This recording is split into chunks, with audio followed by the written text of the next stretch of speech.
হরে কৃষ্ণ। অপরা একাদশী ব্রত কবে পালন করতে হবে? 2 জুন রবিবার নাকি 3 জুন সোমবার? এই 2024 খ্রিস্টাব্দের ক্ষেত্রে অপরা একাদশী ব্রতের সঠিক তারিখ আজকে আমরা জানবো, এবং বিশেষ করে আজকে আমরা আলোচনা করব দশমী বিদ্যা একাদশী নিয়ে। শাস্ত্রে বলা হয়েছে দশমী বিদ্যা একাদশী উপবাস নিষেধ, কারণ এতে পুত্রহানি হয়। যেরকমভাবে গান্ধারীকে দুঃখ কষ্ট যন্ত্রণা ভোগ করতে হয়েছিল, পুত্র শোক ভোগ করতে হয়েছিল, কারণ গান্ধারী পূর্ব জীবনে এই দশমী বিদ্যা একাদশী উপবাস পালন করেছিলেন।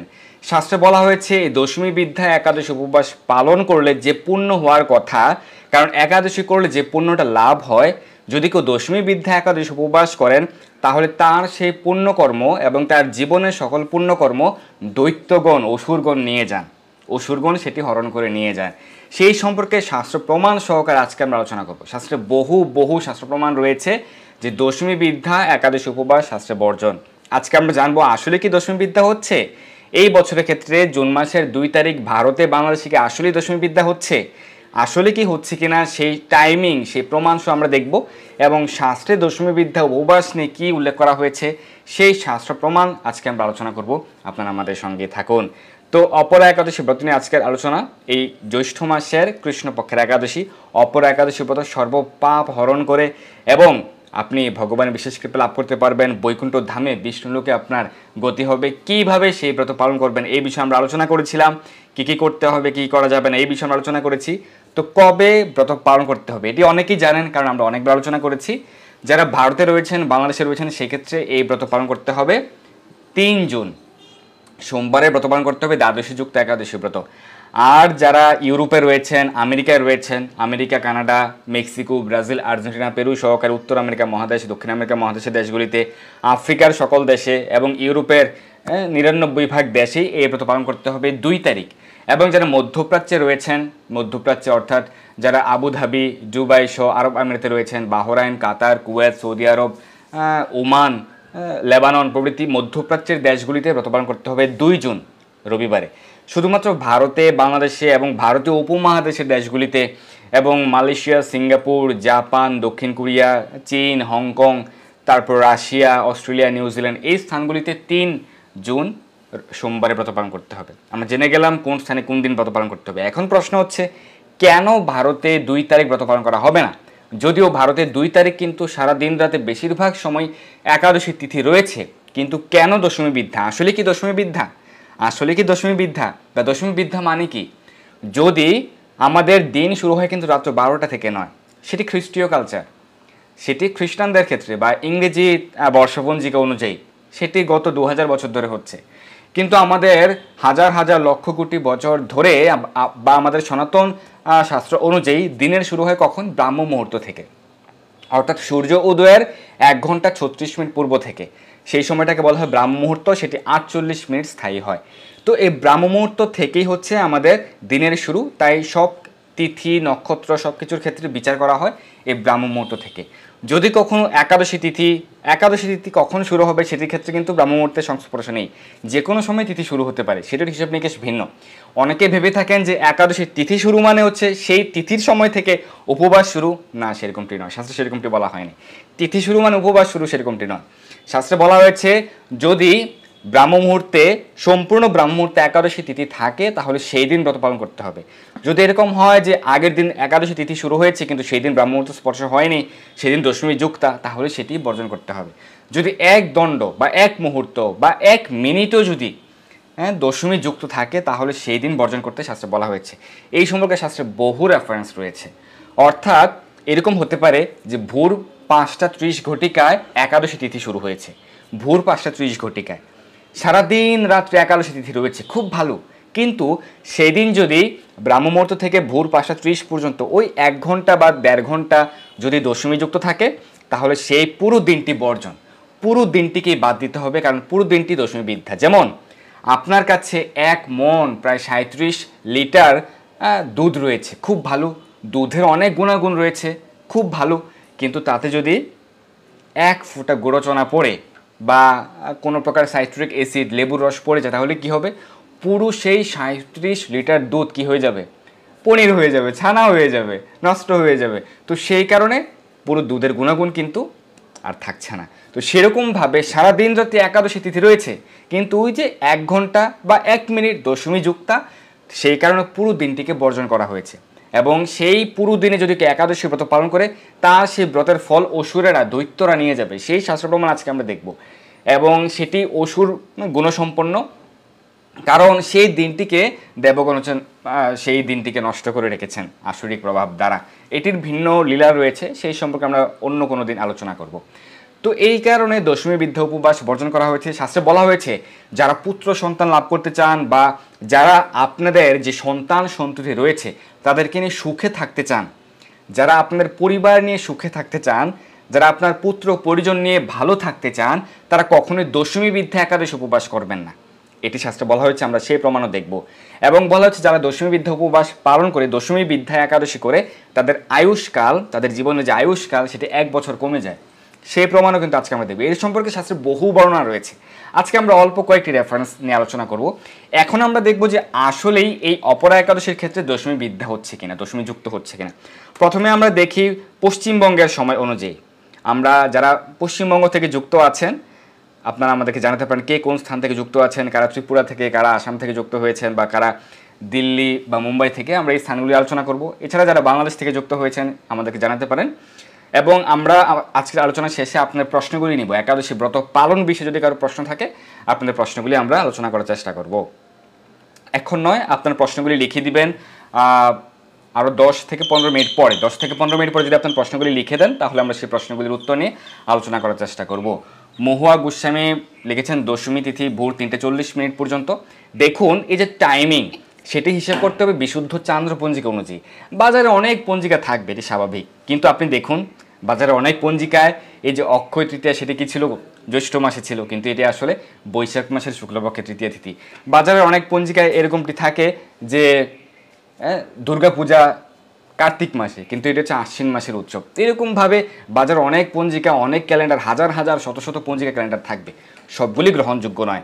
এক একটির এক এক প্রকারের কাজ রয়েছে। কোনো কোনো পঞ্জিকা বা কাজ খুব ভালো কার্যকর হচ্ছে কর্মকাণ্ড বিধির ক্ষেত্রে, কিন্তু আপনি যদি শাস্ত্রীয় সিদ্ধান্ত অনুযায়ী কোনো ব্রত পালন করতে চান, পূজা পার্বণ করতে চান, কোনো উৎসব বা যেটি আমাদের শাস্ত্রে বলা হয়েছে, সেই ক্ষেত্রে কোনো ব্রত, পূজা পার্বণ, যজ্ঞ, হোম প্রভৃতি সম্পাদিত হয় বিশুদ্ধ চান্দ্র পঞ্জিকা অনুযায়ী।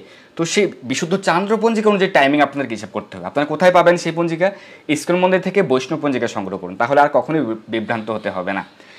তো আমরা দেখছি যে পশ্চিমবঙ্গের সময় অনুযায়ী একাদশী তিথি শুরু হবে 2 জুন ভোর 5টা 4 ঘটিকায়। তার মানে 2 জুন ভোর 5টা 4 ঘটিকা পর্যন্ত রয়েছে দশমী তিথি, বিশুদ্ধ শাস্ত্র সিদ্ধান্ত এবং বিশুদ্ধ চান্দ্রপঞ্জিকা সিদ্ধান্ত রয়েছে। এটি হচ্ছে পিওর টাইমিং। আরও অনেক টাইমিং পাবেন আপনারা, সেটি আসলে 100% বিশুদ্ধ নয়। তো পশ্চিমবঙ্গের সময় অনুযায়ী একাদশী তিথি থাকছে এই বছরের ক্ষেত্রে 2 জুন ভোর 5টা 4 ঘটিকা পর্যন্ত দশমী তিথি থাকছে, এবং এই 5টা 4 থেকে একাদশী তিথি শুরু হয়ে সারা দিন রাতি থাকবে এবং পরদিন পর্যন্ত থাকছে। আর ব্রাহ্মমুহূর্ত সময়কাল হচ্ছে 3টা 16 থেকে 4টা 4। দেখুন, আমি বলেছি যে শাস্ত্রে বলা হয়েছে যদি একাদশী তিথি সম্পূর্ণ ব্রাহ্মমুহূর্ত স্পর্শ করে, সম্পূর্ণ ব্রাহ্মমুহূর্তের 48 মিনিট স্পর্শ করে, তাহলে সেই দিন উপবাস করা যাবে, তাহলে সেদিন হবে বিশুদ্ধা একাদশী। যদি সেই ব্রাহ্মমুহূর্তে দশমী তিথি থাকে, অল্প একটু সময় 1 মিনিট যদি দশমী থাকে, তাহলে সেই পুরো দিনটি বাদ দিতে হবে, বর্জন করতে হবে, কারণ পুরো দিনটি কিন্তু অশুদ্ধ হয়ে যাচ্ছে দশমী বিদ্যার কারণে। এই পশ্চিমবঙ্গের সময় অনুযায়ী ব্রাহ্মমুহূর্ত হচ্ছে 3টা 16 থেকে ভোর 3টা 16 থেকে ভোর 4টা 4 ঘটিকা পর্যন্ত। আর একাদশী তিথি শুরু হবে ভোর 5টা 4 থেকে। দেখুন, ব্রাহ্মমুহূর্ত শেষ হওয়ার পরেও আরও 1 ঘন্টা দশমী থাকছে, প্রায় পশ্চিমবঙ্গে 1 ঘন্টা 48 মিনিট দশমী থাকছে। তাই 2 তারিখ পশ্চিমবঙ্গে, কলকাতা সব পশ্চিমবঙ্গে একাদশী করা যাবে না। এখন আমরা দেখব ত্রিপুরার সময় অনুযায়ী, যারা ত্রিপুরায় অবস্থান করছেন, ত্রিপুরার সময় অনুযায়ী একাদশী তিথি থাকছে। একাদশী তিথি শুরু হবে ভোর 5টা 4 থেকে 2 তারিখ, দশমী থাকবে ভোর 5টা 4 পর্যন্ত। ভারতের সর্বত্রই দশমী তিথি থাকবে ভোর 5টা 4 ঘটিকা পর্যন্ত। ত্রিপুরার সময় অনুযায়ী ব্রাহ্মমুহূর্ত হচ্ছে 2 তারিখ ভোর 3টা 1 থেকে 3টা 49। তার মানে ব্রাহ্মমুহূর্ত 3টা 49-এ শেষ, কিন্তু একাদশী তিথি শুরু হবে ভোর 5টা 4 ঘটিকায়। পুরো ব্রাহ্মমুহূর্ত থেকে 2 ঘন্টা 3 মিনিট হচ্ছে দশমী বিদ্যা ত্রিপুরাতে। তাই ত্রিপুরাতেও 2 তারিখ ব্রত করা যাবে না, 3 তারিখ ব্রত পালন করতে হবে। এখন আমরা দেখবো যে আসামের সময় অনুযায়ী, যারা আসামে অবস্থান করছেন, আসামের ক্ষেত্রেও একাদশী তিথি শুরু হবে ভোর 5টা 4 ঘটিকা থেকে, অর্থাৎ ভোর 5টা 4 ঘটিকা পর্যন্ত দশমী যুক্ত রয়েছে। আর ব্রাহ্মমুহূর্ত সময় হচ্ছে ভোর 2টা 54 থেকে ভোর 3টা 42। তার মানে আসামেও 2 ঘন্টা 6 মিনিট দশমী বিদ্যা। দিল্লির সময় অনুযায়ী দিল্লির ক্ষেত্রেও একাদশী তিথি শুরু হবে ভোর 5টা 4 ঘটিকা থেকে, তার মানে ভোর 5টা 4 ঘটিকা পর্যন্ত দশমী বিদ্যা। আর দিল্লির সময় অনুযায়ী ব্রাহ্মমুহূর্ত হচ্ছে ভোর 3টা 47 থেকে ভোর 4টা 35 ঘটিকা পর্যন্ত, তার মানে দিল্লির সময় অনুযায়ী 1 ঘন্টা 17 মিনিট রয়েছে দশমী বিদ্যা। মুম্বাইয়ের ক্ষেত্রেও প্রায় 40 মিনিট রয়েছে দশমী বিদ্যা, কারণ ব্রাহ্মমুহূর্ত হচ্ছে ভোর 4টা 24 থেকে 5টা 12, আর একাদশী তিথি শুরু হবে 5টা 4 থেকে।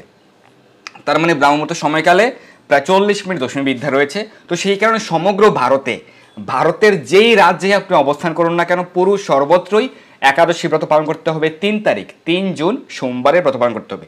যারা নিজের ভালো চান, সংসারের ভালো চান, যারা পুত্র পরিবার পরিজনের ভালো চান, মঙ্গল চান, তারা 3 তারিখ ব্রত পালন করবেন। বাংলাদেশের ক্ষেত্রে বাংলাদেশের সময় অনুযায়ী হচ্ছে একাদশী তিথি শুরু হবে 2 জুন ভোর 5টা 34 ঘটিকা থেকে, অর্থাৎ ভোর 5টা 34 পর্যন্ত থাকছে দশমী তিথি। আর ব্রাহ্মমুহূর্ত হচ্ছে ভোর 3টা 34 থেকে ভোর 4টা 22 ঘটিকা পর্যন্ত।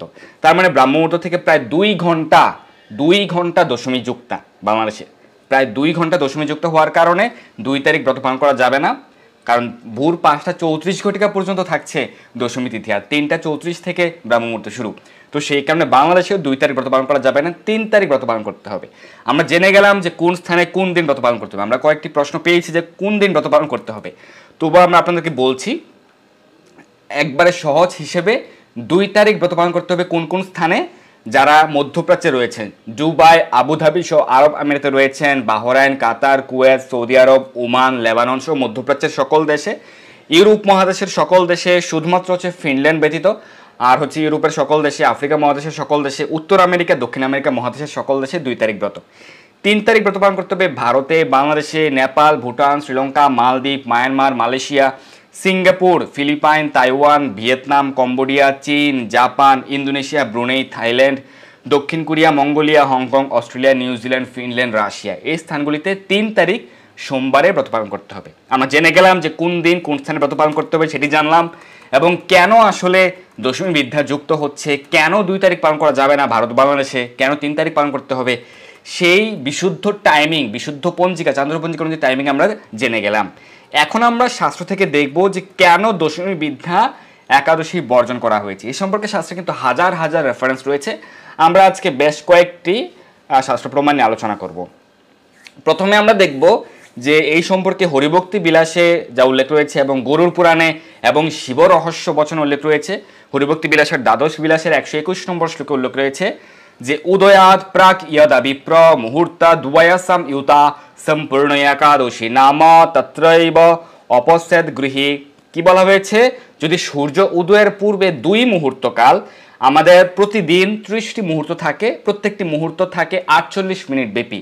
সর্বপ্রথম যে মুহূর্ত দিনের, আমাদের দিনের শুরু ব্রাহ্ম মুহূর্ত থেকে, সর্বপ্রথম মুহূর্তটি হচ্ছে ব্রাহ্ম মুহূর্ত, যেটা 48 মিনিট স্থায়ী হয়। তারপর আরেকটি মুহূর্ত রয়েছে, তারপর সূর্যোদয় হয়। তো সূর্য উদয়ের পূর্বে যদি 2 মুহূর্ত, মানে সূর্য উদয়ের 96 মিনিট 1 ঘন্টা 36 মিনিট পূর্ব, অর্থাৎ যখন ব্রাহ্ম মুহূর্ত শুরু হয়, সেই ব্রাহ্ম মুহূর্ত থেকেই পুরো ব্রাহ্ম মুহূর্তে যদি একাদশী থাকে, তাহলে সেটিকে বলা হয় সম্পূর্ণ একাদশী। বলা হয়েছে সম্পূর্ণ একাদশী নাম, এই একাদশীর নাম হচ্ছে সম্পূর্ণ একাদশী। তাহলে সেই দিন বিশুদ্ধ একাদশী ব্রত পালন করা যাবে। এই দিনে উপবাস করা বিধেয় যদি সম্পূর্ণ ব্রাহ্ম মুহূর্তে একাদশী তিথি থাকে। আমরা কিন্তু বছরে যে 24টি 25টি 26টি ইংরেজি হিসেব অনুযায়ী, আর চান্দ্রপঞ্জিকা সিস্টেমে প্রতি বছর 24টি একাদশী, কারণ 12টি মাস, প্রতি মাসে 2টি একাদশী, একটি শুক্লপক্ষে একটি কৃষ্ণপক্ষে। তো প্রত্যেকটি একাদশীর ক্ষেত্রে প্রায় 80 থেকে 75 ভাগ একাদশী কিন্তু বিশুদ্ধ একাদশী হয়, আর বাকি 25 ভাগ একাদশী হয় হচ্ছে দ্বাদশী যুক্ত একাদশী, মহাদ্বাদশী যুক্ত থাকে। তো বলা হয়েছে স্বাভাবিক যে নর্মাল যে নিয়ম, বেসিক যে রুলস, সেটি হচ্ছে যদি ব্রাহ্ম মুহূর্ত, সম্পূর্ণ ব্রাহ্ম মুহূর্ত থেকেই একাদশী তিথি যুক্ত থাকে, তাহলে সেটিকে বিশুদ্ধ একাদশী বলা হবে, সম্পূর্ণ একাদশী বলা হবে, সেই দিন উপবাস করতে হবে। তারপর বলা হয়েছে দশমী যদি যুক্ত থাকে, অর্থাৎ অরুণোদয় কালে যদি দশমী যুক্ত হয়, তাহলে কি করবেন? সেই ক্ষেত্রে ভবিষ্য পুরাণ বচনে বলা হয়েছে এবং হরিভক্তি বিলাসের দ্বাদশ বিলাসের 124 নম্বর শ্লোকে বলা হয়েছে অরুণোদয় বেলায়াম দশমী সংযুতা यदि অত্র উপস্য দ্বাদশী স্যাৎ ত্রয়োদশ্যাম তু পারণম। অর্থাৎ অরুণোদয় সময় অর্থাৎ ব্রাহ্ম মুহূর্তকালে যদি দশমী বিদ্যা উপস্থিত হয়, সূর্য উদয়ের 1 ঘন্টা 36 মিনিট আগে থেকে যে ব্রাহ্ম মুহূর্ত, এই সময় যদি দশমী যুক্ত হয় তাহলে দ্বাদশীতে উপবাসপূর্বক ত্রয়োদশীতে পালন করবে। ভবিষ্য পুরাণে এটি বলা হয়েছে। সেই কারণে আমরা দ্বাদশী যুক্ত উপবাস ব্রত পালন করি যখন দশমী যুক্ত হয়। একাদশী যখন দশমী বিদ্যা হয়ে যায়, দশমী যুক্ত হয়, তখন আমাদেরকে সেই সারা দিন বর্জন করতে হবে, পরদিন ব্রত পালন করতে হবে।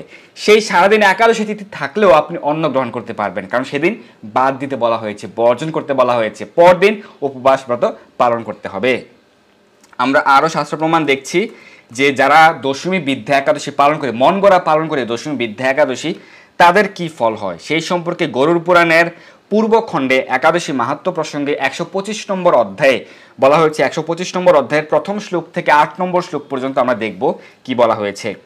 আমরা কিন্তু মানধাতা ঋষির কাহিনী শ্রবণ করেছিলাম, তিনি কিভাবে তার জন্ম হয়েছিল, তার পিতৃগর্ভ থেকে জন্ম হয়েছিল, সেই মানধাতা ঋষির উল্লেখ রয়েছে, এবং গান্ধারী কিভাবে দুঃখ ভোগ করেছিলেন, শতপুত্র শোকের সেই যন্ত্রণা কি কারণে হয়েছিল, সেই যে ফল দশমী বিদ্যা একাদশী পালনে, সেই সম্পর্কে আমরা দেখব যে গরুড় পুরাণের পূর্বখণ্ডের 125 নম্বর অধ্যায়ে উল্লেখ রয়েছে। মানধাতা চক্রবর্ত্যাসীদ উপস্য একাদশী নৃপঃ একাদশ্যান্ন ভুঞ্জিত পক্ষয়োরুভয়োরপি দশম্যে একাদশী মিশ্রা গান্ধারিয়া সম উপসিতা। দশমী একাদশী মিশ্রা অর্থাৎ দশমী মিশ্রা একাদশী, দশমী যুক্ত একাদশী, গান্ধার ইয়া সম উপাসিতা, গান্ধারী এই ব্রত পালন করেছিলেন। তস্যা পুত্র শতম নষ্টম তস্মাত্যম পরিবর্জয়েত, সেই কারণে তার শতপুত্রম নষ্টম, তার শতপুত্রের নষ্টের যে শোক যন্ত্রণা ভোগ করতে হয়েছিল। দ্বাদশী দশমী একাদশী যত্র তত্র সন্নিহিত অসুরঃ দ্বাদশী একাদশী যত্র তত্র সন্নিহিত হরিহি। আমরা যে প্রথম 3টি শ্লোক দেখলাম, 1 নম্বর শ্লোক থেকে 3 নম্বর শ্লোক পর্যন্ত, প্রথম শ্লোকে মানধাতা সম্পর্কে উল্লেখ রয়েছে, দ্বিতীয় শ্লোকে গান্ধারী সম্পর্কে উল্লেখ রয়েছে, আর তৃতীয় শ্লোকে অসুর এবং দেবগণ সম্পর্কে উল্লেখ রয়েছে। কি বলা হয়েছে প্রথম শ্লোকে? যে প্রাচীনকালে মানধাতা নামে একজন রাজা ছিলেন, যিনি একাদশীতে উপবাস পালন করেছিলেন, অর্থাৎ একাদশী ব্রত করার ফলে, সঠিকভাবে একাদশীর উপবাস পালন করার ফলে শশাগরা পৃথিবীর অধীশ্বর হয়েছিলেন, শশাগরা পৃথিবীর রাজা হয়েছিলেন তিনি একাদশী ব্রত পালন করার ফলে। দ্বিতীয় শ্লোকে বলা হয়েছে যে গান্ধারী দশমী একাদশী মিশ্রা, অর্থাৎ দশমী যুক্ত একাদশী ব্রত পালন করার ফলে গান্ধারীর শতপুত্রের যে যন্ত্রণা সুখ, সেই কষ্ট তাকে পেতে হয়েছিল। এর আরও একটি কারণ রয়েছে, সে তার পূর্ব একটি জীবনে সে কিন্তু শতপতঙ্গ সে বধ করেছিল, এটিও একটি কারণ রয়েছে। আর দশমী বিদ্যা একাদশী পালন করে এই দুইটি কারণে তাকে পুত্র সুখজনিত যন্ত্রণা ভোগ করতে হয়েছে। তৃতীয় শ্লোক থেকে আমরা দেখতে পাই যে দশমী একাদশী ইয়ত্র মানে যেখানে, দশমী একাদশী, দশমী বিদ্যা একাদশী, দশমী যুক্ত একাদশী, তত্র সন্নিহিত অসুর, সেখানে সন্নিহিত থাকেন, অবস্থান করেন কে? অসুর। অর্থাৎ যারা ভারতে বাংলাদেশে 2 তারিখ একাদশী পালন করবেন, এই যে একাদশী 2 তারিখের একাদশী, সেখানে সন্নিহিত থাকবেন কে? অসুর। এটি আমার কথা নয়, গরুড় পুরাণে পূর্বখণ্ডে 125 নম্বর অধ্যায়ে বলা হয়েছে দশমী একাদশী যত্র তত্র সন্নিহিত অসুর, দশমী যুক্ত একাদশীতে অসুর সন্নিহিত থাকেন। পরের লাইনে বলা হয়েছে দ্বাদশী একাদশী যত্র তত্র সন্নিহিত হরিহি, দ্বাদশী যুক্ত একাদশীতে ভগবান শ্রী হরি, ভগবান শ্রীকৃষ্ণ সন্নিহিত থাকেন। তাহলে কোনটি আপনি পালন করবেন? কাকে আপনি চান? ভগবানকে চান নাকি আপনি অসুরকে চান? এটা আপনার সিদ্ধান্ত। আমরা 4 নম্বর শ্লোকে দেখব বহুর্বাক্য বিরুদ্ধেন সন্দেহ জায়তে ইয়দা। যদি অনেকে অনেক কথা বলে, আপনাদের সম্মুখে এরকম রয়েছে, আপনার এলাকায়, পাড়া প্রতিবেশী, গ্রামে অনেকে অনেক কথা বলছে, বা শাস্ত্রে এরকম থাকতে পারে যে নানা মুনির নানা মত, সেক্ষেত্রে আপনি কোনটি পালন করবেন? দশমী যুক্তা নাকি দ্বাদশী যুক্তা? আগের দিন নাকি পরের দিন? সেই ক্ষেত্রে কি বলা হয়েছে? বহুর বাক্য বিরুদ্ধ নয়। যদি অনেকের ক্ষেত্রে বাক্য বিরোধ হয় যে অমুক দিন না তমুক দিন, আসলে কোনটি সঠিক, এটি না সেটি, তাহলে কোনটি পালন করবেন? সেই ক্ষেত্রে পরের লাইনে সলিউশন দেওয়া হয়েছে, সমাধান হচ্ছে দ্বাদশী তু তদা গ্রাহিয়া ত্রয়োদশান্তু পারণম। যদি কারো কনফিউশন থাকে আগের দিন না পর দিন কোনটি করব, দশমী যুক্তা না দ্বাদশী যুক্তা, সমাধান হচ্ছে দ্বাদশী তু তদা গ্রাহিয়া ত্রয়োদশান্তু পারণম, অর্থাৎ সমাধান হচ্ছে দ্বাদশীতে উপবাস করে ত্রয়োদশীতে পালন করতে হবে। যদি কারো সন্দেহ থাকে, বাক্য বিরোধ থাকে, তাহলে পরদিন উপবাস করতে হবে, অর্থাৎ দ্বাদশী যুক্তা একাদশী ব্রত পালন করতে হবে। এটি শাস্ত্র সিদ্ধান্ত। গরুড় পুরাণে সেটি আমরা দেখতে পেলাম। পরবর্তী শ্লোকে বলা হয়েছে একাদশী কলা ওপি স্যাৎ উপস্যা দ্বাদশী ত্বদা एकादशी द्वादशी च विशेषेण त्रयोदशी त्रिमिश्रा सा तिथिग्राह्या सर्वपापहरा शुभा एकादशीम पश्यैव द्वादशीम अथवा द्विज। এই সম্পর্কে আমরা অনেকবার আলোচনা করেছিলাম। অনেক ক্ষেত্রে এরকম হয়ে থাকে ত্রিস্পর্শা মহাদ্বাদশী, যখন একাদশী দ্বাদশী ত্রয়োদশী একই দিনে উপস্থিত হয়, তিনটির যোগ হয় বা স্পর্শ হয়, সেটিকে ত্রিস্পর্শা মহাদ্বাদশী বলে। সেটি আরও অনেক উত্তম এবং এই ত্রিস্পর্শা মহাদ্বাদশী ব্রত পালনের ফলে সকল পাপ সর্বপাপ হরা শুভা, এটি সর্বদা শুভ এবং সর্বপাপ হরণ করে।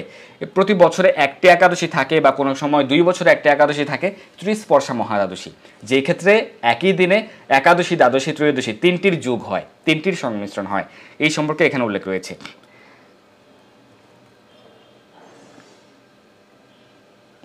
আমরা দেখব যে পরবর্তী আরও অনেক শাস্ত্র রেফারেন্স আমরা এখন আলোচনা করব। হরিভক্তি বিলাসের দ্বাদশ বিলাসের 259 নম্বর শ্লোকে কি উল্লেখ রয়েছে আমরা দেখব, 258 এবং 259 নম্বর শ্লোকে। কারণ আমরা প্রথমে বলেছিলাম যে দশমী বিদ্যা একাদশীতে অসুর সন্নিহিত থাকে, আমরা গরুপুরাণ থেকে দেখেছি। এই সম্পর্কে কি আরও অনেক শাস্ত্র উল্লেখ রয়েছে? হ্যাঁ, আরও অনেক শাস্ত্র উল্লেখ রয়েছে। এই সম্পর্কে শ্রী হরিভক্তি বিলাসের দ্বাদশ বিলাসের 258 এবং 259 নম্বর শ্লোকে আরও বিভিন্ন শাস্ত্র বচন উল্লেখ করা হয়েছে। বাসরম দশমী বিদ্ধম দৈত্যানাম পুষ্টিবর্ধনম মোদিয়ন অস্তি সন্দেহ সত্যম সত্যম পিতামহ। হে পিতামহ, সত্য সত্য আমি বলছি, সত্য সত্য, 2 বার বলেছেন সত্য সত্য আমি বলছি, দশমী বিদ্যা মোদীয় একাদশী ব্রত দৈত্যগণের পুষ্টি বর্ধনকারী, ইহাতে সন্দেহ নাই।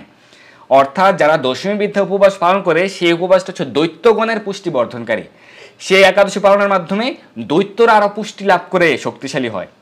পরবর্তী শ্লোকে বলা হয়েছে ইয়াবৎ দশম্যাসম ইয়ুক্তম করিষ্যন্তি দিনম মম তৎপুণ্যম দৈত্য জাতিনাম সুরের দত্তম পিতামহ। অর্থাৎ যতদিন পর্যন্ত দশমী সংযুক্ত আমার দিন একাদশী ব্রত করিবে তার পুণ্য দৈত্য জাতিকে দেবগণ দিয়েছেন। অর্থাৎ যারা 2 তারিখ ব্রত পালন করবেন ভারতে বাংলাদেশে, আপনার সেই পুণ্য অসুরেরা নিয়ে যাবে। ভগবান সেই পুণ্যটা অসুরকে দিয়ে দিয়েছেন, দেবগণ সেই পুণ্য অসুরকে দিয়ে দিয়েছেন। সেই কারণে সেই ব্রত করে আপনার কোনো লাভ হবে না। যারা ভারতে বাংলাদেশে রয়েছেন অবশ্যই 3 তারিখ ব্রত পালন করবেন। বলা হয়েছে যারা দশমী বিদ্যা দশমী যুক্ত একাদশী ব্রত পালন করেন তাদের সেই পুণ্য অসুরগণ হরণ করে নিয়ে যান। যদি না নেন তবুও দেবগণ কি করেন, তাদের সেই পুণ্যটা অসুরগণকে দিয়ে দেন। তো সেই কারণে এত কষ্ট করে একাদশী উপবাস পালন করবেন, সঠিক দিনে ব্রত পালন করবেন। সারা পৃথিবীর 10 কোটিরও বেশি মানুষ ইসকন জিবিসি সিদ্ধান্ত অনুযায়ী সঠিক দিনে নিশ্চিন্তে ব্রত পালন করেন। আপনি কেন নয়? অবশ্যই আপনারও ইসকন জিবিসি সিদ্ধান্ত অনুযায়ী সঠিক দিনে নিশ্চিন্তে ব্রত পালন করতে পারেন বিশুদ্ধ চন্দ্রপুঞ্জিকের সিদ্ধান্ত অনুযায়ী। এখন আমরা দেখব যে 282 নম্বর শ্লোকে কি বলা হয়েছে, দিনক্ষয়েতু সম্প্রাপ্তে নো উপস্যাদসমিয়তা ইয়দি ইচ্ছেদ পুত্র পৌত্রানাম বৃদ্ধিম সম্পদম আত্মনঃ। যার পুত্র পৌত্র বৃদ্ধির ইচ্ছা রয়েছে, কেউ কি চায় তার পুত্রহানি হোক? কেউ কি চায় তার সংসারে তার পরিবারে কেউ মারা পড়ুক? কেউ কি চায় কারো পরিবার অনিষ্ট? কেউ চায় না। তাই শাস্ত্রে বলা হয়েছে তিতিক্ষয় উপস্থিত হলে, অর্থাৎ দশমী যুক্তা যদি একাদশী হয় তাহলে সেই দশমী যুক্ত একাদশীতে উপবাস কর্তব্য নয়। বলা হয়েছে সেই দশমী যুক্ত একাদশীতে উপবাস করা কর্তব্য নয় যদি নিজের পুত্র পৌত্র সম্পদ বৃদ্ধির ইচ্ছা করো। যদি তুমি চাও যে তোমার পুত্র বৃদ্ধি হোক, তোমার পুত্র তোমার নাতি নাতনি বৃদ্ধি হোক, তোমার পরিবারের সকলে ভালো থাকুক, সুস্থ থাকুক, সম্পদ বৃদ্ধি হোক, তাহলে তুমি কখনোই দশমী যুক্তা একাদশী ব্রত পালন করবে না। শাস্ত্রে সেটি বলা হয়েছে। তারপর আমরা দেখব 283 এবং 284 নম্বর শ্লোকে বলা হয়েছে, স্বয়ং ব্যাসদেব উল্লেখ করেছেন, বলছেন যে একাদশী দিনে ক্ষীণে উপবাসী ভবেদ গৃহী অন্য অভাবে নিরুদ্ধ বা সংকল্প অঙ্ক বিশেষতঃ ধর্মহানিশ্চ ভবতি সন্ততির্নাশাতি ধ্রুবম তস্যায়োক্ষ্যতে নিত্যম সংবৎসরমিতি শ্রুতি। আমি প্রথমে বলেছিলাম যারা দশমী বিদ্যা উপবাস পালন করেন তাদের আয়ু 1 বছর কমে যায়। এটি আমার কথা নয়, এটি স্বয়ং ব্যাসদেব উল্লেখ করেছেন। হরিভক্তি বিলাসের দ্বাদশ বিলাসের 283 284 শ্লোকে উল্লেখ রয়েছে, মার্কণ্ডেয় পুরাণে উল্লেখ রয়েছে, নারদীয় পুরাণে উল্লেখ রয়েছে। বলা হয়েছে ব্যাসদেব বলছেন যদি কোনো গৃহী ব্যক্তি, যদি কোনো গৃহী অর্থাৎ গৃহস্থ ভক্ত যদি কোনো অন্যের অভাবেও যদি দশমীযুক্ত উপবাস পালন করেন, অর্থাৎ আপনি অন্ন পাননি, অন্ন খেতে পাননি, সেই কারণে বাধ্য হয়ে দশমীতে উপবাস করছেন, তাহলেও আপনাকে কষ্ট ভোগ করতে হবে। তার মানে 2 তারিখ অন্নপ্রসাদ গ্রহণ করতে পারবেন, কারণ সেদিন দশমী বিদ্যা। যদি দশমী যুক্তা হয় তাহলে সেদিন অন্ন রুটি গ্রহণ করা যাবে। যদি কেউ দশমী বিদ্যা একাদশী উপবাস করে দশমী যুক্তা একাদশীতে ভুল দিনে উপবাস করেন, বলা হয়েছে তাহলে তার ধর্মহানি হয়। ব্যাসদেব বলছেন তাহলে তার ধর্মহানি হয়, সন্ততি বিনাশ যায় ইহা সত্য। এটা সত্য যে তার সন্তান সন্ততি বিনাশ যায়। বলা হয়েছে তার 1 সংবৎসর ব্যাপী নিত্য আয়ু ক্ষয় হয়, ইহা শ্রুতিবাক্য। এটা শ্রুতিশাস্ত্রের কথা। শ্রুতিশাস্ত্রের কথা যে যদি কেউ দশমী বিদ্যা উপবাস পালন করেন তার আয়ু 1 বছর কমে যাবে। স্বয়ং ব্যাসদেব উল্লেখ করেছেন, শাস্ত্রে সেটি উল্লেখ রয়েছে। তাই অবশ্যই আপনারা সচেতন হন। আপনাদের আশেপাশে যেহেতু কলিযুগ চলছে, অসুরের সংখ্যা বেশি, অসুরেরা আপনাকে প্রণোদনা দিবে যে ইসকনের কথা শোনো না, এটি করো না, সেটি করো না, সাধুদের কথা শোনো না, শুদ্ধ বৈষ্ণবদের কথা শোনো না, তোমরা আমার কথা শোনো। অসুরেরা বলবে যে তোমরা আমার কথা শোনো, তাদের কথা আপনার শোনার প্রয়োজন নেই। আপনি শাস্ত্র সিদ্ধান্ত পালন করবেন। আপনি বুদ্ধিমান, আপনি সচেতন নাগরিক, আপনি একজন বুদ্ধিমান মানুষ। আপনি শাস্ত্র সিদ্ধান্ত পালন করবেন, আপনি ভগবানের সিদ্ধান্ত পালন করবেন, তাহলে আপনার মঙ্গল হবে। কে কি বললো সেটি শোনার প্রয়োজন নেই। এই বর্তমান কলিযুগে অনেক মানুষ থাকবে যারা আপনাকে ধর্মপথ থেকে বিচ্যুত করার চেষ্টা করবে। ধর্মপথ থেকে আপনাকে বিচ্যুত করে তারা যদি নরকে নিয়ে যেতে পারে আপনাকে, তাহলে সেটি তাদের লাভ, কারণ তারা শুক্রাচার্যের অনুসারী। তাদের কথা শোনা যাবে না। আপনি বেশি বেশি শাস্ত্র অধ্যয়ন করুন, তাহলে আপনি জানতে পারবেন। শ্রীমদ্ ভগবদ গীতা, যথাযথ শ্রীমদ্ ভাগবত, লীলা পুরুষোত্তম শ্রীকৃষ্ণ প্রভৃতি শাস্ত্রগ্রন্থ বেশি বেশি অধ্যয়ন করুন। শ্রীমদ্ ভাগবতে 18,000 অষ্টাদশ সহস্র শ্লোক রয়েছে। আপনি যদি প্রতিদিন 10টি করে শ্লোক পাঠ করেন শ্রীমদ্ ভাগবতের, তবুও আপনার কতদিন লাগবে? প্রায় 6 বছর লাগবে পুরো ভাগবত সম্পন্ন করতে, পড়ে শেষ করতে। তাহলে আপনি কত বছর বাঁচবেন আপনি কি জানেন? পড়ে শেষ করতে পারবেন? আর আমাদের সনাতন শাস্ত্রে হাজার হাজার কোটি কোটি শ্লোক সমন্বিত অনেক শাস্ত্র রয়েছে। কেউ কোনোদিন তার এই জীবনে পড়ে শেষ করতে পারবে না। কিন্তু আপনি চেষ্টা করুন যে জীবন অন্তত পক্ষে শ্রীমদ্ ভগবদ গীতা, যথাযথ শ্রীমদ্ ভাগবত পড়বেন, তারপর আপনি চৈতন্য চরিতামৃত, চৈতন্য ভাগবত প্রভৃতি পড়ে অন্তত আপনার জীবনকে, আপনার এই মানব জীবনকে ধন্য করবেন। আপনি চেষ্টা করুন। আপনাদের যদি কোনো প্রশ্ন থাকে আমাদেরকে জানাতে পারেন। আমরা আরও কয়েকটি শাস্ত্র রেফারেন্স দেখব, এর মধ্যে যদি কারো প্রশ্ন থাকে আমাদেরকে জানাতে পারেন। আমরা এখন দেখব যে 285 নম্বর শ্লোকে কি বলা হয়েছে। এখানে গভীর ঋষি উল্লেখ করেছেন, একাদশ্যাম ইয়দা ব্রহ্মণ দিনক্ষয়তি তিথির ভবেত তদা হোক একাদশীম ত্যাক্তা দ্বাদশী সামা উপশয়েত। অর্থাৎ গভীর ঋষি বলেছেন যে যদি কোনো একাদশীর ক্ষেত্রে দশমী যুগ হয়, দশমী বিদ্যা উপস্থিত হয়, তাহলে এই যে একাদশী তিথিটা ক্ষয় হচ্ছে দশমীর দ্বারা, ওই দিন ত্যাগ করতে হবে, ওই দিন বাদ দিতে হবে, ত্যাগ করে দ্বাদশীতে উপবাস করবে। তাহলে তুমি শত অশ্বমেধ যজ্ঞের পুণ্যফল লাভ করতে পারবে এবং ত্রয়োদশীতে পালন করবে। এটি গভীর ঋষির বাক্য। তারপর নারদীয় পুরাণে উল্লেখ রয়েছে, ক্ষয়ে ব্যাপ অথবা বৃদ্ধ সম্প্রাপ্তে বা দিনত্রয়ে উপস্যা দ্বাদশী শুদ্ধা ত্রয়োদশান্তু পারণম। একাদশী ক্ষয়ে বা বৃদ্ধিতে অথবা ত্রয়োস্পর্শে, শুদ্ধা দ্বাদশীতে উপবাস এবং ত্রয়োদশীতে পালন করা কর্তব্য। একাদশী ক্ষয় বলতে অর্থাৎ ধরুন সারা দিনের 90 ভাগ সময় একাদশী তিথি যুক্ত রয়েছে, কিন্তু শুরুতে 10 ভাগেই যদি দশমী যুক্ত হয়ে যায়, তাহলে সেই দিনটিকে একাদশী ক্ষয় বলা হয়েছে। শিমুল ভারতীর প্রশ্ন করেছেন, মূর্তি পূজা সম্পর্কে কি বেদে উল্লেখ রয়েছে? কোন শাস্ত্রে উল্লেখ নেই? তাহলে আপনি বলুন যে কোন শাস্ত্রে উল্লেখ নেই। আপনি আপনার জীবনে কোন কোন শাস্ত্র পাঠ করেছেন? সারাদিন মোবাইল টিপলে হবে না, কিন্তু শাস্ত্র পড়তে হবে। আপনি মোবাইল ফোন চালিয়ে আপনি কখনোই একজন ভালো মানুষ হতে পারবেন না। আপনাকে শাস্ত্র অধ্যয়ন করতে হবে। আপনার কি মনে হয় যে এই যে সনাতন ধর্মে এত সুন্দরভাবে ভগবানের সেবা পূজা হচ্ছে, বিগ্রহ সেবা হচ্ছে, এটিকে অশাস্ত্রীয় মনে হচ্ছে? কেন মনে হচ্ছে আপনার কাছে? তাহলে বুঝতে হবে আপনি কোনো পাপাচারী অসুরের দ্বারা ব্রেন ওয়াশড হয়েছেন। আপনাকে সেটি বুঝতে হবে যে আপনারা আসলে মায়া পিশাচি আপনাকে আক্রমণ করেছে। নয়তো এরকম প্রশ্ন করার কথা নয়। যা কোটি কোটি বছর ধরে পালন হয়ে আসছে সেটিতে কেন সন্দেহ হবে? কার কারণে সন্দেহ করছেন? কারণ কেউ না কেউ আপনাকে বলেছে যে না না বেদে মূর্তি পূজা নেই, এরকমটি কেউ না কেউ বলছে। যারা বলেছে তারা কি বেদ মান্য করে? আপনি দেখেননি? আপনি বুদ্ধিমান নন? রাস্তায় বের হলেন, একজন পাগল এসে বললো যে তোমার বাবা তো বাবা নয়, আপনি বিশ্বাস করে বসবেন? আপনি হাসপাতালে চলে যাবেন ডিএনএ টেস্ট করার জন্য? পাগলের কথা বিশ্বাস করবেন? এই কলিযুগে অনেক পাগল রয়েছে আশেপাশে, যারা হচ্ছে আপনাকে সনাতন শাস্ত্র থেকে বিচ্যুত করে নরকের দিকে নিয়ে যাওয়ার চেষ্টা করবে। তাদের কথা আপনি শুনবেন না, ছুঁড়ে ফেলে দিবেন তাদেরকে। আপনার শক্তি হচ্ছে শাস্ত্র। Books are the basis. আপনার শক্তি হচ্ছে শাস্ত্র। আপনি শাস্ত্র অধ্যয়ন করবেন, শুদ্ধ বৈষ্ণবদের শ্রীমুখ থেকে কৃষ্ণ কথা শ্রবণ করবেন। কোন ঠাকুর কি বলল, অমুক কৃষ্ণ তমুক কৃষ্ণ দীনও কৃষ্ণ, এইগুলি আপনার শোনার প্রয়োজন নেই। একজন প্রশ্ন করেছেন শিমুল ভারতী, যে নিজে শাস্ত্র সিদ্ধান্ত পালন করে না, তার ব্যক্তি জীবনে পালন করে না, তার কথা আপনি শুনবেন না। যে তার ব্যক্তি জীবনে শাস্ত্র সিদ্ধান্ত পালন করে যথাযথভাবে তার সিদ্ধান্ত আপনি শ্রবণ করবেন। আপনার অনেক বড় রোগ হয়েছে, আপনি কার কাছে যাবেন? যে অনেক ভালো বাড়ি বানায়, আর্কিটেকচার, একজন সিভিল ইঞ্জিনিয়ার, তার কাছে যাবেন? আপনি কি এতটা মূর্খ হয়ে গেলেন? না, আপনি একজন ভালো ডাক্তারের শরণাপন্ন হবেন। তাহলে শাস্ত্র সিদ্ধান্ত শ্রবণ করবেন তার কাছ থেকে যে গুরু পরম্পরা ধারায় অধিষ্ঠিত হয়ে সদ্গুরুদেবের তত্ত্বাবধানে শুদ্ধভাবে শাস্ত্র সিদ্ধান্ত হৃদয়ঙ্গম করে তার ব্যক্তি জীবনে পালন করছে, যে পরম বৈষ্ণব তার কাছ থেকে আপনি শাস্ত্র সিদ্ধান্ত শ্রবণ করবেন, যার তার কাছ থেকে নয়। তাহলে আপনাকে অধপাতে যেতে হবে। বেদ, উপনিষদ, পুরাণ আদি সকল শাস্ত্রে, সনাতন ধর্মে যত শাস্ত্র রয়েছে সকল শাস্ত্রে বিগ্রহ অর্চন সম্পর্কে বিশেষভাবে উল্লেখ রয়েছে। বিগ্রহ অর্চন সম্পর্কে বিশেষভাবে উল্লেখ রয়েছে। এই সম্পর্কে আপনাকে আরও ভালোভাবে জানতে হবে, শাস্ত্র অধ্যয়ন করতে হবে। এই সম্পর্কে আপনি যদি ভাবেন যে আমাকে একটি ছোট একটি বই দেন, যে ছোট একটি বইতে আমি বেদ, উপনিষদ, পুরাণ সকল শাস্ত্রের রেফারেন্স পেয়ে যাব বিগ্রহ অর্চন বা মূর্তি পূজা সম্পর্কে, তাহলে আপনাকে একটি বই সাজেস্ট করতে পারি, আমি করতে পারি। সেটি হচ্ছে ইস্কন মন্দিরে যাবেন, গিয়ে বলবেন যে ইস্কন মন্দির থেকে একটি বই বের করা হয়েছে মূর্তি পূজার রহস্য, যেখানে শ্রুতিশাস্ত্র এবং স্মৃতিশাস্ত্রের প্রমাণগুলি নিয়ে অল্প ছোট আকারে বই পাবলিশ করা হয়েছে, যেটির মাধ্যমে আপনি মাত্র 5 মিনিটে সমাধান পেয়ে যাবেন। আপনি সেই বইটি ইস্কন মন্দির থেকে সংগ্রহ করে পাঠ করবেন। আর বিস্তারিত জানতে হলে আপনি ভালো করে শাস্ত্র অধ্যয়ন করবেন। বিশেষ করে শ্রীমদ্ ভাগবত অধ্যয়ন থেকে আপনি শুরু করুন, স্টেপ বাই স্টেপ পর্যায়ক্রমে আপনি শাস্ত্র অধ্যয়ন শুরু করুন এবং সদ্গুরুদেবের তত্ত্বাবধানে আপনাকে শাস্ত্র অধ্যয়ন করতে হবে। একাদশী বিষয়ক কোনো প্রশ্ন থাকলে আমাদেরকে জানাতে পারেন। আমরা দেখেছি নারদীয় পুরাণে উল্লেখ রয়েছে যে শুদ্ধা একাদশীতে উপবাস করতে হবে যদি দ্বাদশী যুক্তা, এবং সেক্ষেত্রে ত্রয়োদশীতে পালন করতে হবে। আমরা পরবর্তী শ্লোকে দেখছি 287 নম্বর শ্লোকে যে দশমী আর একাদশী বিদ্যা হলে যদি পারণ দিনে দ্বাদশী না থাকে তাহলে দ্বাদশীতে উপবাস করে ত্রয়োদশীতে উপবাস করতে হয়।